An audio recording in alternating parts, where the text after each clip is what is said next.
नमस्कार। एनटिभी कोहलपुर समाचारमा स्वागत छ। म अन्जु चौधरी। सुरुमा प्रमुख समाचार। पश्चिम नेपालका उच्च पहाडी तथा हिमाली क्षेत्रमा गए रातिदेखि हिमपात सुरु। जनजीवन कष्टकर, किसानहरू भने उत्साहित। लोकतान्त्रिक गणतन्त्रप्रतिको निष्ठामा प्रश्न नउठाउन प्रधानमन्त्री ओलीको आग्रह। काम गरेन भनेर भ्रम भिजाउनेलाई चुनावबाट जवाब फर्काउने भनाई। कोभ्याक्सले 140 राष्ट्रलाई 33 करोड 60 लाख मात्रा कोरोना विरुद्धको खोप वितरण गर्दै नेपालले 22,56,000 मात्रा खोप पाउने। अफगानिस्तानको खानबाद जिल्लामा भएको झडपमा परि 26 जनाको मृत्यु। सरकार समर्थक 16 लडाकु मारिएको सरकारी पुष्टि।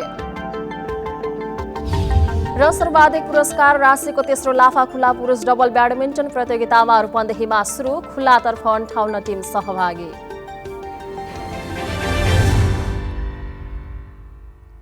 समाचार अब विस्तारमा। पश्चिम नेपालका उच्च पहाडी तथा हिमाली क्षेत्रमा गए रातिदेखि हिमपात सुरु भएको छ।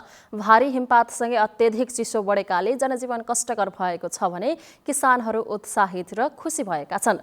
समयमै हिमपात र वर्षा नहुँदा खेतमा लगाइएका हिउँदे बालीहरू सुक्ने भयो भन्दै किसानहरू चिन्तित बनेका थिए। मङ्सिरबाट हिमपात हुनुपर्नेमा यो वर्ष माघ महिनामा मात्र हिमपात भएको छ। हिउँ र पानीले अन्नबाली सप्रिनुका साथै सुक्खा मौसमले फैलन सक्ने रोग पनि रोक्ने भन्दै किसानहरू खुसी भएका छन्। बाजुरामा हिमपातले कृषकहरूमा खुसियाली ल्याए पनि यहाँका व्यापारी भने चिन्तित भएका छन्। भारी हिमपात भएर सडक बन्द भई सामान ढुवानी बन्द हुन्छ कि भनेर व्यापारी चिन्तित भएका हुन्। बाजुरा जिल्लाको माथिल्लो भेगको सामान तल्लो भेग सदरमुकाम मार्तरीबाट सडक मार्ग भएर आउने भएकोले बढी हिमपात भएमा कच्ची सडक बिग्रने र पोर्खे लेकमा सडक बन्द भएर दैनिक उपभोग्य सामानको अभाव हुन्छ कि भनेर व्यापारी चिन्तित भएका हुन्। यस्तै हिमाली जिल्ला हुम्ला सहित कर्णालीका उच्च हिमाली जिल्लामा लामो समयपछि बिहिबार रातिदेखि हिमपात हुँदा यहाँका किसानहरू खुसी भएका छन्। जिल्लाको उत्तरी भेगमा 1 इन्च हिमपात भएको छ भने दक्षिणी भेगमा वर्षा भएको जिल्ला प्रहरी कार्यालय हुम्लाले जनाएको छ। जिल्लामा हिमपात हुँदा खारपुनाथ, सिमिकोट र नाम्खा गाउँपालिकाका क्षेत्र सेताम्मे भएका छन्। हिमपातले हुम्लाको जनजीवन कष्टकर बनाएको छ। त्यसैगरी तल्लो डोल्पामा पर्ने ठुलीभेरी नगरपालिका, काइके, जगदुल्ला र मुड्केचुला गाउँपालिकामा पर्ने अधिकांश क्षेत्रहरू हिउँले ढाकिएका छन्। हिमपातका कारण उपल्लो डोल्पाको 3वटा गाउँपालिकाको जनजीवन कष्टकर भएको सेफोक्सुन्डो गाउँपालिकाका वडा अध्यक्ष निमा लामाले बताउनुभयो। हिमपातका कारण जुफाल विमानस्थल अवरुद्ध भएको छ। धावन मार्गमा बाक्लो हिउँ जमेका कारण बिहिबार सम्पूर्ण उडानहरू रद्द भएको नागरिक उड्डयन प्राधिकरणको कार्यालय जुफालले जनाएको छ।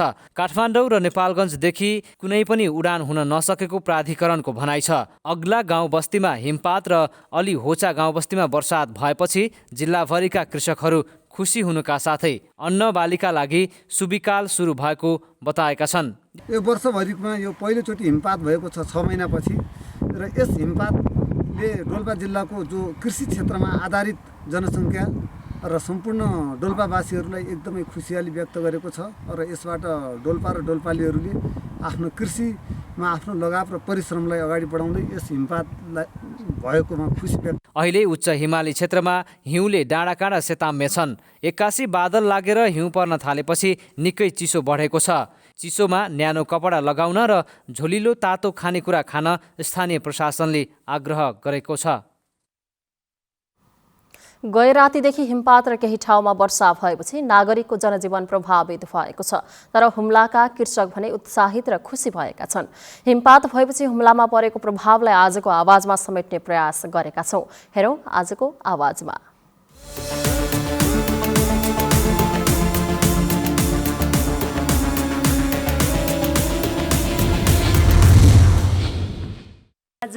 गहुँ सब राम्रो हुन्छ।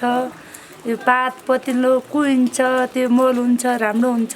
हिउँ नपरेपछि हामी खडेरी पर्छ, राम्रो हुँदैन। हामी त खुसी लाग्यो हिउँ आयो। त्यो माघमा त थोरै आयो, अहिले माघ पुसमा आयो राम्रो हुन्थ्यो धेरै। यो माघमा आयो थोरै, अहिले थोरै आयो बिलै जान्छ, धेरै आयो राम्रो हुन्थ्यो हिउँ आयो।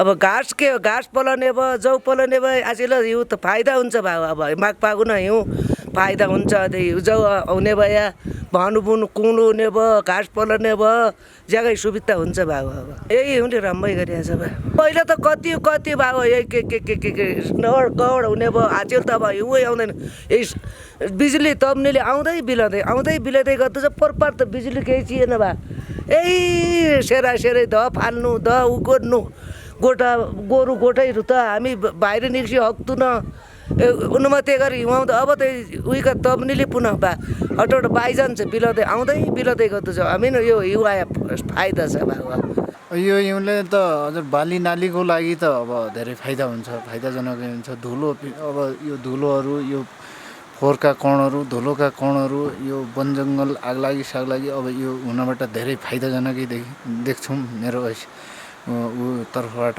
र मेरो फाइदाजनकै हुन्छ होला अरूले गएर पनि फाइदाजनक छ अघिल्लो वर्षमा त धेरै पर्थ्यो अहिले यो सालमा त ताप पनि अलि पृथ्वीमा अलिकति तापक्रम पनि बढ्यो जस्तो छ किनभने यो पुसमै योभन्दा पहिलो हिउँ बढ्यो नि पुसमा नै त्यो यो फागुन चैत वैशाखमा पर्ने हिउँ जस्तो त्यो फाताङ फुतुङ गर्ने हिउँ हुन्छ नि त्यो पानी धेरै भएको हिउँ त्यो पुसमै परिसकेको थियो अब यो हिउँ पनि छिटै जान्छ हिउँले त धेरै फाट्छ गुँ राम्रो हुन्छ जौ राम्रो हुन्छ एउटा रुगा भन्ने हुन्छ त्यो बेथा सबै हट्छ अनि अरूलाई पनि रोग बेथा आउँदैन धुलसुल सबै हुन्छ नत्र हावाहुरीले गर्दै धुल उठेर मान्छेको आँखा पाकेर छटछटी हुन्छ अब यो जौ गुँ राम्रो पनि हुन्छ मान्छेले स्वास्थ्य जीवन पनि एकदम राम्रो हुन्छ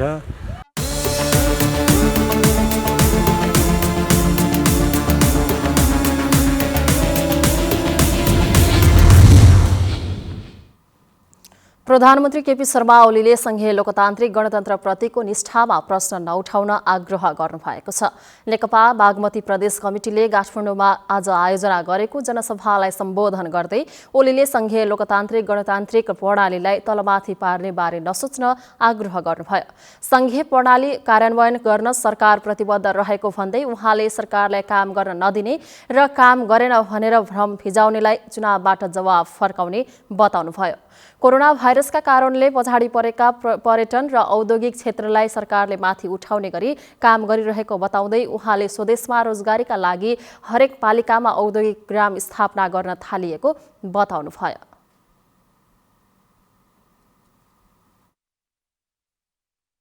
हाम्रा नेपाली युवाहरू विदेश जानुपर्ने अवस्था नबनोस् भन्नका लागि प्रधानमन्त्री स्वरोजगार कार्यक्रम, युवा स्वरोजगार कार्यक्रम, रोजगारीका थप अवसरहरू अनेक ठाउँमा 7वटा प्रदेशमा उद्योगहरूको स्थापना जस्ता कुराहरू हामी गर्दैछौँ। औद्योगिक ग्राम हरेक पालिकामा औद्योगिक ग्रामहरूको स्थापना गर्दैछौँ। प्रदेशहरूमा ठुला औद्योगिक क्षेत्रहरू तोकेर अब उद्योग अगाडि बढाउँदैछौँ। हिंसाको राजनीतिलाई सरकारले रोक्ने बताउँदै उहाँले सर्वहाराका नाममा आन्दोलन गर्छु भन्नेहरूले तरकारी बेच्ने व्यवसायी र ट्याक्सी जलाएकोमा आपत्ति प्रकट गर्नुभयो। उहाँले आम हडतालमा भएको गरिब नागरिकको क्षतिलाई सरकारले बेहोर्ने प्रतिबद्धता जनाउनुभयो। नेकपा अध्यक्ष समेत रहनुभएका प्रधानमन्त्री ओलीले आफू नेतृत्वको पार्टी नै कम्युनिस्ट आन्दोलनको मूल प्रवाह भएको उल्लेख गर्नुहुँदै सरकारले नेतृत्व गरेपछि सडक कालोपत्रे, सुरुङ मार्ग निर्माण, कृषि, सिंचाई, रोजगार लगायतका क्षेत्रमा ऐतिहासिक काम भएको जानकारी दिनुभयो। दाङ देउखुरीको राप्ती गाउँपालिकाले सबै बस्तीलाई सडक सञ्जालमा जोड्ने कार्यलाई आफ्नो गौरवको योजनाको रूपमा अगाडि सारेको छ। करिब 1 अर्ब रुपैयाँ खर्च हुने अनुमान गरिएको राप्ती चक्रपथ निर्माण गरेर सबै ओडालाई एउटै सडकले जोड्ने योजना कार्यान्वयन भइरहेको राप्ती गाउँपालिकाले जनाएको छ। दाङको राप्ती गाउँपालिकाका 9वटै ओडा जोडिने गरी 34 किलोमिटर लामो राप्ती चक्रपथको निर्माण कार्य भइरहेको छ। नालासहित 12 मिटर चौडा रहने चक्रपथ निर्माणको कार्य पालिकाले पूर्वी र पश्चिमी सीमाबाट एकैसाथ सुरु गरेको हो। सडक नभएको स्थानमा ट्र्याक खोल्ने, भएकोलाई स्तर उन्नति र कालोपत्रे गर्ने काम एकैसाथ सुरु भएको पालिकाले जनाएको छ। अहिलेसम्म करिब 5 किलोमिटर चक्रपथ सडक कालोपत्रे भइसकेको र यो क्रम जारी रहेको पालिकाका अध्यक्ष नुमानन्द सुवेदीले बताउनुभयो। सडक पूर्व योजना तयार गरेर राप्तीको 34 किलोमिटर चाहिने राप्ती चक्रपथको अवधारणा गुरुयोजना बनाएर अब त्यो चाहिँ भालुवाङदेखि लमै जोड्ने, लमै नगरपालिकाको मजेरिया बरुवा गाउँ जोड्ने, अब त्यो मिलनबिन्दु तिर थोरै बाँकी रहेर त्योदेखि एउटा यता पूर्वतिर लगभग 3-4 किलोमिटर बाटो पिच हुने भइसकेको र हुने क्रममा छ। यो चक्रपथको बीचबाट उत्तर दक्षिण जोड्नका लागि अरू 6वटा सडक निर्माणलाई पनि पालिकाले चक्रपथ अन्तर्गतकै गौरवको योजनामा राखेर काम गरिरहेको जनाएको छ। पालिकाको पहाडी क्षेत्रमा पर्ने 9 नम्बर वडाका विभिन्न गाउँ जोड्नका लागि अलग्गै सडक निर्माणको काम पनि भइरहेको अध्यक्ष सुवेदीले बताउनुभयो। चक्रपथ निर्माणका लागि पालिकाले वर्षेनी करिब 3 करोड रुपियाँ खर्च गरिरहेको छ। पालिकाले गरेको प्रयासमा लुम्बिनी प्रदेश सरकार र संघीय सरकारले पनि सहयोग गरिरहेको पालिकाले जनाएको छ। साबिकको लालमटिया र सिसनिया गाविस तथा हाँसीपुर गाविसका 2वटा वडा मिलेर बनेको राप्ती गाउँपालिकाले ती सबै क्षेत्रलाई एउटै सडकले जोड्ने गरी चक्रपथ निर्माणको काम बहुवर्षीय योजना अन्तर्गत राखेर सुरु गरेको हो। सन्तोष सुवेदी, नेपाल टेलिभिजन, लुम्बिनी प्रदेश, दाङ। समाचारको क्रम जारी नै छ। अहिलेलाई एकैछिनको विश्राम।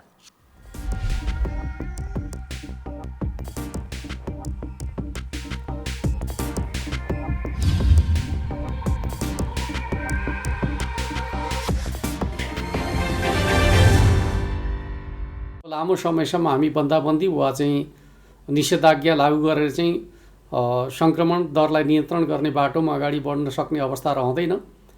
आवश्यकता अनुसार हामी एरिया बन्दी गरेर चाहिँ ट्रेसिङको काम अगाडि बढाउनेछौँ। अन्यथा हामी आर्थिक क्रियाकलाप सँगसँगै महामारी विरुद्धको लडाइँ अगाडि बढाउनु पर्नेछ। त्यस अर्थमा सम्पूर्ण दाजुभाइ दिदीबहिनीहरूले सकेसम्म चाहिँ आवश्यकताभन्दा बढी गतिविधि मुभमेन्टहरू नगर्नका लागि म अनुरोध गर्न चाहन्छु। घर बाहिर निक्लनु पर्दाखेरि अनिवार्य रूपमा स्वास्थ्य सुरक्षा मापदण्ड प्रयोग गर्ने, मास्क लगाउने र कुनै पनि वस्तुलाई छोइसकेपछि, सार्वजनिक स्थानका वस्तुहरूलाई छोइसकेपछि सेनिटाइज गर्ने वा चाहिँ साबुन पानीले हात धुने जस्ता मापदण्डहरू प्रयोग गर्ने र एक अर्को व्यक्तिबाट चाहिँ निश्चित दूरी बनाएर चाहिँ संवाद गर्ने खालको तरिका प्रयोग गर्यो भने यो महामारी विरुद्ध हामी आफूलाई सुरक्षित गर्न सक्छौँ। त्यो दिशामा सम्पूर्ण दाजुभाइ दिदीबहिनीहरूको सहयोग हुनेछ भन्ने विश्वास र अपेक्षाका साथ म हार्दिक अनुरोध गर्न चाहन्छु। जनचेतनाका लागि लुम्बिनी प्रदेश सरकार, मुख्यमन्त्री तथा मन्त्री परिषदको कार्यालय रूपन्देही। विश्रामपछि समाचारमा पुनः स्वागत छ। अब बाँकी समाचार। नेपालले विश्व स्वास्थ्य संगठनको प्रयासमा कोभिड-19 विरुद्धको 22,56,000 मात्रा खोप पाउने भएको छ। कोभ्याक्सले खोप वितरणको सुरुवात फेब्रुअरी अन्तिमबाट गर्ने जनाएको छ। कोभ्याक्सले अन्तरिम वितरण पूर्वानुमान शीर्षक राखेर जारी गरेको वक्तव्यमा 140 राष्ट्रलाई पहिलो चरण अन्तर्गत 33 करोड 60 लाख मात्रा खोप वितरण गर्ने जनाएको छ। कोभ्याक्सले कोभिड-19 को जोखिममा रहेका विश्वका करिब 3% जनसङ्ख्यालाई ध्यानमा राखेर उक्त खोप कार्यक्रम चलाउने जनाएको छ। आगामी 6 महिनाभित्रै सबै राष्ट्रमा पहिलो चरण अन्तर्गत 3% जनसङ्ख्यामा खोप पहुँच हुने उल्लेख गरेको छ। यसैबीच पछिल्लो 24 घण्टामा देशभर 105 जनामा कोरोना संक्रमण पुष्टि भएको स्वास्थ्य तथा जनसङ्ख्या मन्त्रालयले जनाएको छ। यो सँगै देशभर संक्रमितको कुल संख्या 2,71,707 पुगेको छ। पछिल्लो 24 घण्टामा निको भएका 272 सँगै कोरोनाबाट निको हुनेको संख्या 2,67,564 पुगेको छ। 24 घण्टामा कोरोनाबाट 2 जनाको मृत्यु भएको मन्त्रालयले जनाएको छ। बैतडीको दोगडा केदार गाउँपालिका 7 की 18 वर्षीय किशोरीको शव फेला परेको छ। बुधबार विद्यालयबाटै सम्पर्कविहीन बनेकी भगरती भट्टको शव बेवारिसी अवस्थामा जंगलमा फेला परेको हो। शवको प्रकृति हेर्दा बलात्कारपछि हत्या भएको हुन सक्ने भन्दै किशोरी हत्या घटनामा संलग्नको माग गर्दै स्थानीयले प्रदर्शन समेत गरेका छन्। बुधबार विद्यालयबाट बेपत्ता भएकी बैतडीको दोगडा केदार गाउँपालिका 7 की 18 वर्षीय किशोरी भागरती भट्टको शव फेला परेको छ। स्थानीय लबलेक सामुदायिक वनमा मृत अवस्थामा भेटिएकी भागरतीको घटना प्रकृति हेर्दा बलात्कारपछि हत्या भएको हुन सक्ने प्रहरीको प्रारम्भिक अनुसन्धानले बताएको छ। घटनामा संलग्नको पहिचान गरी कारबाहीको माग गर्दै स्थानीयले शुक्रबार प्रदर्शन गरी महाकाली राजमार्ग समेत अवरुद्ध गरेका थिए।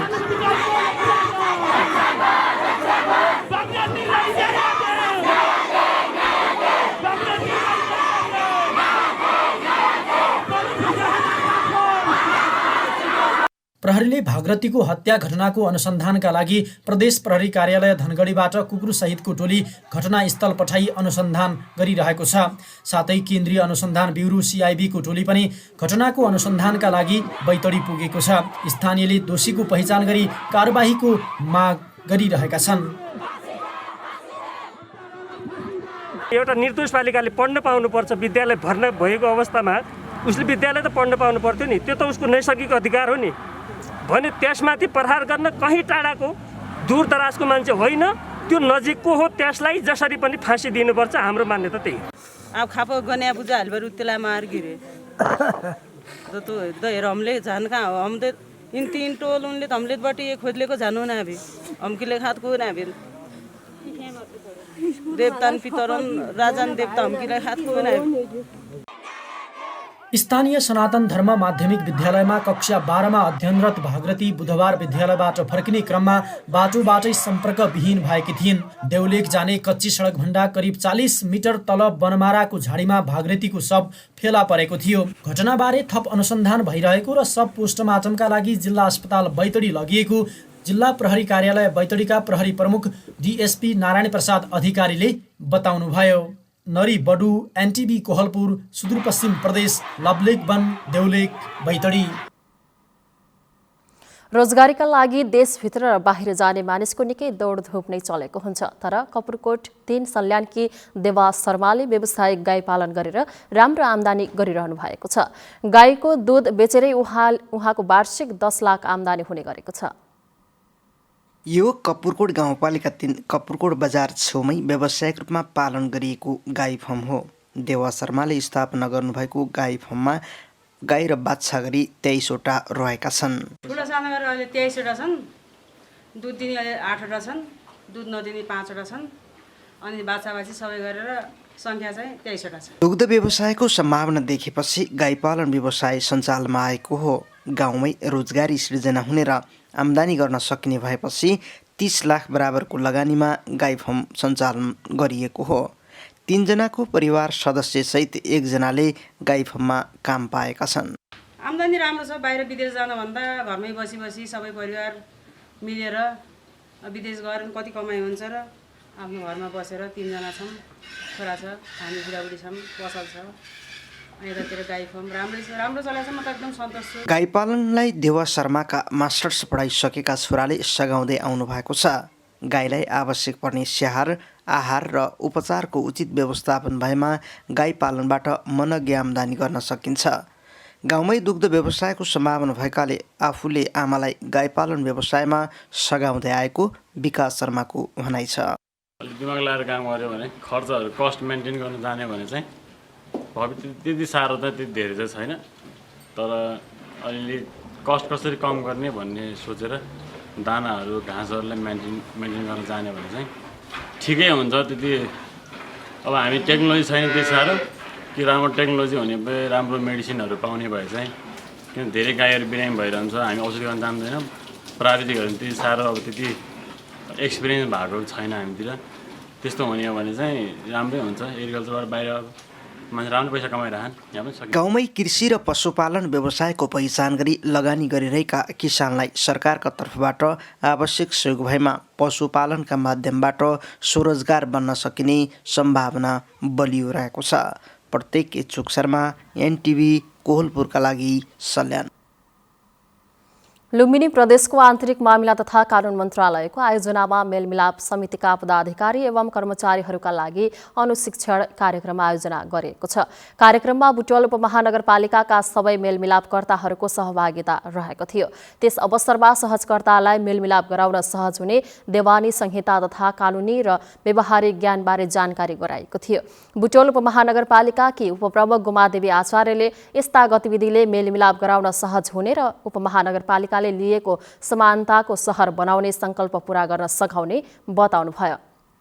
उहाँले बुटवल उपमहानगरपालिकालाई लैङ्गिक हिंसा मुक्त गराउने अभियान चलिरहेको बताउनुभयो। कार्यक्रममा आन्तरिक मामिला तथा कानुन मन्त्रालयका सचिव रविलाल पन्थले विवाद निवारणमा स्थानीय तहको महत्त्वपूर्ण भूमिका रहेको बताउनुभयो।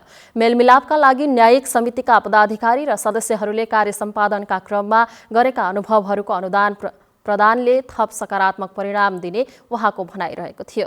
कार्यक्रममा 4वटा कार्यपत्र प्रस्तुत गरिएको थियो। समाचारको क्रम जारी नै छ। अहिलेलाई एकैछिनको विश्राम।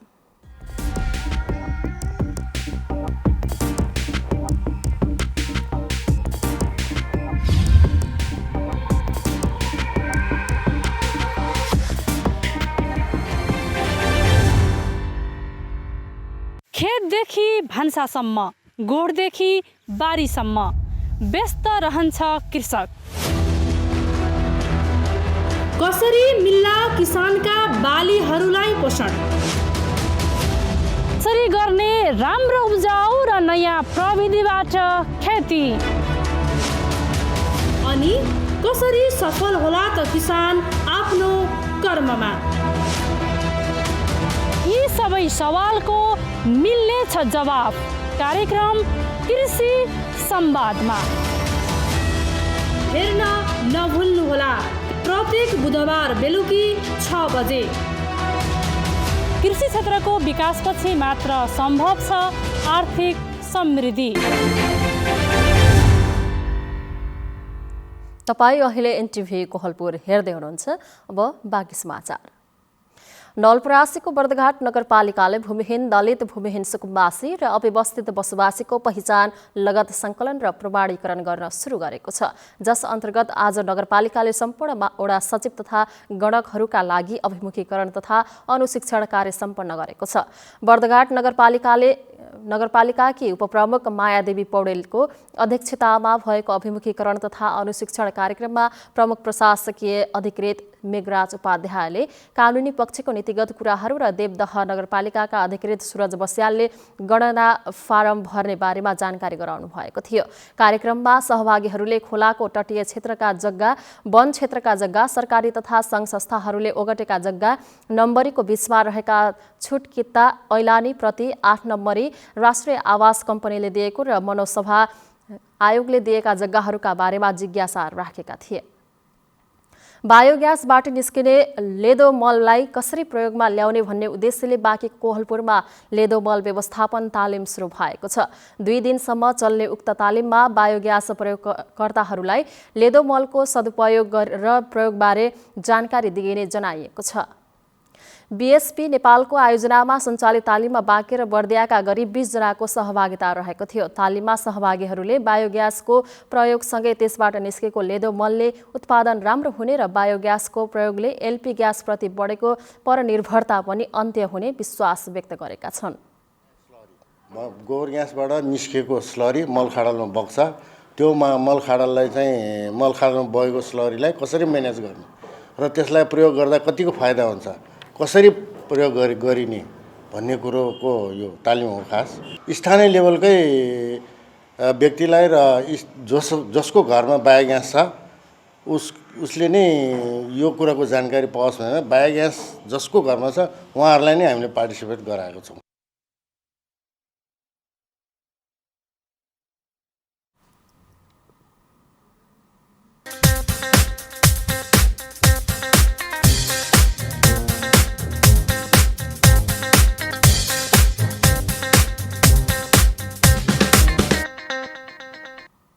अफगानिस्तानको उत्तरी प्रान्त कन्दुजको खानबाद जिल्लामा भएको झडपमा परि सरकार समर्थक 16 लडाकु र 10 तालिबान लडाकुको मृत्यु भएको छ।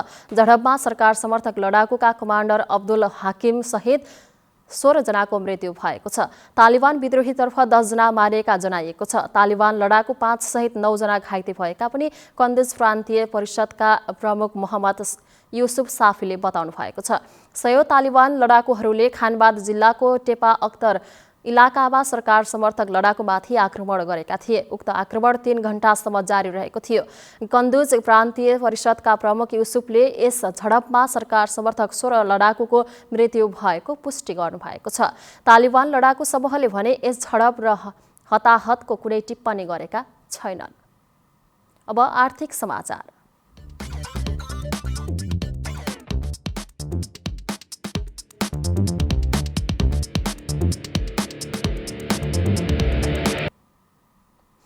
नेपाली बजारमा आज पनि सुन चाँदीको मूल्य ओह्रालो लागेको छ। छापावाल सुन आज 1100 रुपियाँले घटेर प्रति तोला 90,000 रुपियाँ कायम भएको छ।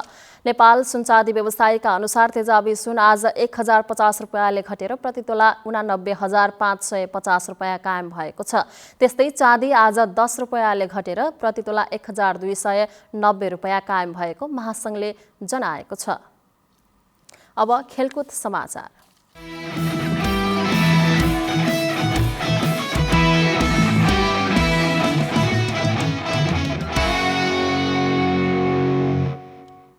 बाँकीको नेपालगञ्जबाट सुरु भएको टुर डे ठाकुरद्वारा साइकल यात्रा आज बर्दिया पुगेको छ।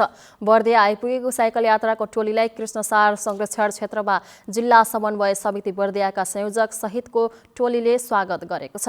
नेपालगञ्ज साइक्लिङ क्लब र नाट्टा बाँकीले आयोजना गरेको साइकल यात्रा आज बिहान नेपालगञ्जको बागेश्वरी मन्दिर पूर्वपट्टिबाट नेपाल पर्यटन बोर्डका प्रमुख कार्यकारी अधिकृत डाक्टर धनञ्जय रेग्मीले शुभारम्भ गर्नुभएको थियो।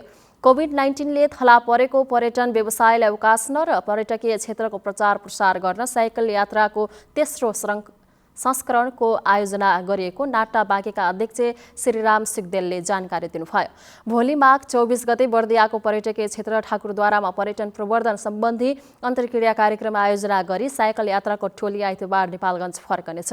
यात्रामा नेपाल र भारतका करिब 200 जना साइकल यात्रीको सहभागिता रहेको छ। लाफा समूह बुटोलको आयोजनामा रूपन्देहीमा तेस्रो लाफा खुल्ला तथा भेटरान्स पुरुष डबल ब्याडमिन्टन प्रतियोगिता सुरु भएको छ। लाफा समूहका अध्यक्ष तारा रेशमी मगरले लुम्बिनी प्रदेशकै सर्वाधिक पुरस्कार राशिको ब्याडमिन्टन प्रतियोगिता भएको दावी गर्नुभएको छ। वैदेशिक रोजगारमा रहेका लाफाका सदस्यहरूबाट सहयोग जुटाएर आयोजना गरिएको प्रतियोगितामा खुल्लातर्फ उपाधि विजेताले नगद 55,555 रुपियाँ प्राप्त गर्नेछन्। उपविजेताले नगद 41,555 रुपियाँ र तेस्रो हुनेले 31,555 रुपियाँ साथै ट्रफी मेडल प्रमाणपत्रबाट पुरस्कृत गरिने आयोजक लाफाले जनाएको छ। त्यस्तै भेन्ट्राजतर्फ प्रथमलाई 25,555 रुपियाँ, दोस्रो हुनेले 15,555 तथा तेस्रो हुने समूहले 10,555 रुपियाँ सहित ट्रफी मेडल प्रमाणपत्र प्राप्त गर्नेछन्। प्रतियोगितामा उत्कृष्ट अनुशासित र उदयमान खेलाडीहरूलाई समेत पुरस्कार प्रदान गरिनेछ।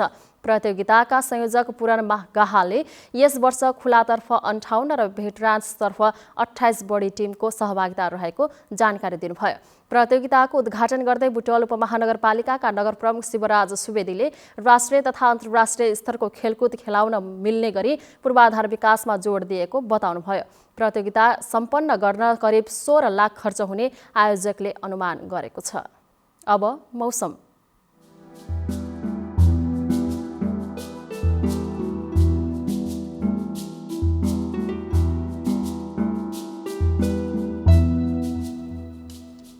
मौसममा बदलाव आएसँगै सुदूरपश्चिम कर्णाली, गण्डकी र लुम्बिनी प्रदेशमा सामान्य र बागमती प्रदेशमा आंशिक बदली भएको छ। आज राति पनि सुदूरपश्चिम कर्णाली, गण्डकी प्रदेश, लुम्बिनी प्रदेशका धेरै स्थानहरूमा र प्रदेश 1 र बागमती प्रदेशका केही स्थानहरूमा पनि हल्कादेखि मध्यम वर्षाको सम्भावना रहेको छ।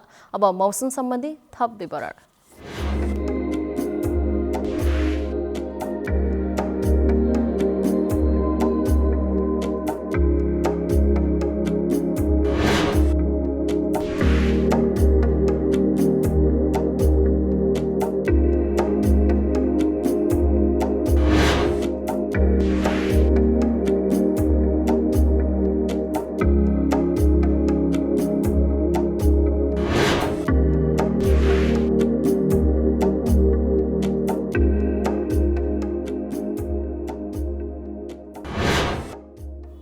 समाचारको अन्त्यमा प्रमुख समाचार पुनः एकपटक। पश्चिम नेपालका उच्च पहाडी तथा हिमाली क्षेत्रमा गए रातिदेखि हिमपात सुरु, जनजीवन कष्टकर, किसानहरू भने उत्साहित। लोकतान्त्रिक गणतन्त्रप्रतिको निष्ठामा प्रश्न नउठाउन प्रधानमन्त्री ओलीको आग्रह, काम गरेर भनेर भ्रम फिजाउनेलाई चुनावबाट जवाब फर्काउने भनाई। कोभ्याक्सले 140 राष्ट्रलाई 33 करोड 60 लाख मात्रा कोरोना विरुद्धको खोप वितरण गर्दै नेपालले 22,56,000 मात्रा खोप पाउने। अफगानिस्तानको खानबाद जिल्लामा भएको झडपमा परि 26 जनाको मृत्यु, सरकार समर्थक 16 लडाकु मारिएको सरकारी पुष्टि। र सर्वाधिक पुरस्कार राशिको तेस्रो लाफा खुल्ला पुरुष डबल ब्याडमिन्टन प्रतियोगिता रूपन्देहीमा सुरु, खुल्लातर्फ 58 टिम सहभागी। हवस् त, अहिलेलाई समाचारको सिलसिला यति नै। बिदा दिनुहोस्। नमस्कार।